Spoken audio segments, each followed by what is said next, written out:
Well, everybody, we are doing something that we are calling the recipe reversal. Steve Schroeder here with Reno Street Foods. And we're talking about getting a dish that we normally would make or would like to make, but we don't do it because it's just not really that healthy.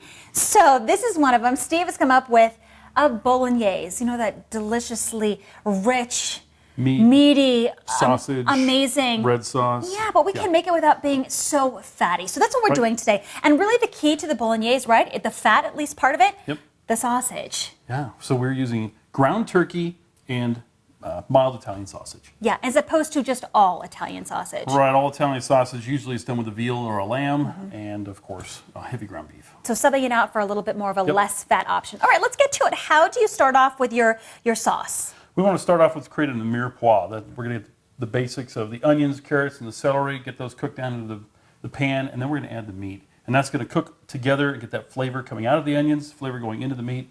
Then we're going to add our red sauce.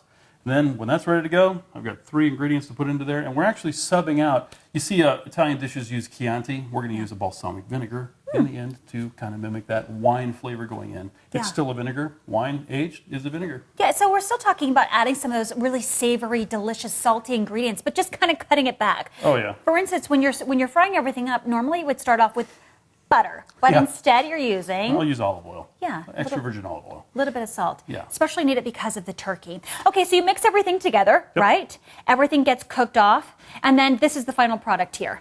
That is our amazing, flavorful bolognese. And you know, going along with what you were saying with the salt, using the Parmesan Romano cheese, it also has a great salty flavor to it. So we're going to add that at the very end as well. And that's going to give you that additional salt without adding salt. Okay, and then, of course, the other big part of any kind of pasta dish. What are you going to put it on? The pasta. That's right. We've got some different ways to go. We've got some whole wheat organic pasta here. I've made some spaghetti squash, really simple. Right now, that's the big thing that my crew wants. The kids love the spaghetti squash.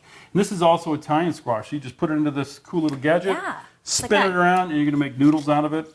That is one of the cool things happening right now. Yeah, I love these at home. My kids love them also. Really quickly about the spaghetti squash. A lot of people intimidated on how do you make the spaghetti squash? Be very careful. Yes. Slice it in half. And you're going to take the seeds out, and then you're going to get a cookie sheet, and you're going to lay each half face down, add some water to it, put it in the oven about 400 degrees. You're going to bake it for 45 minutes. It's that simple. Awesome. All right. These are, it's a great recipe. We realize it's happening fast. You don't get all the details, but you can find this recipe on our website and our Facebook page. And if you've got a suggestion for Steve on maybe a recipe that you'd like to see be reversed, let us know. Hit us up on Facebook. I love to reverse the recipes. Love it. Thanks, Steve. Thank you.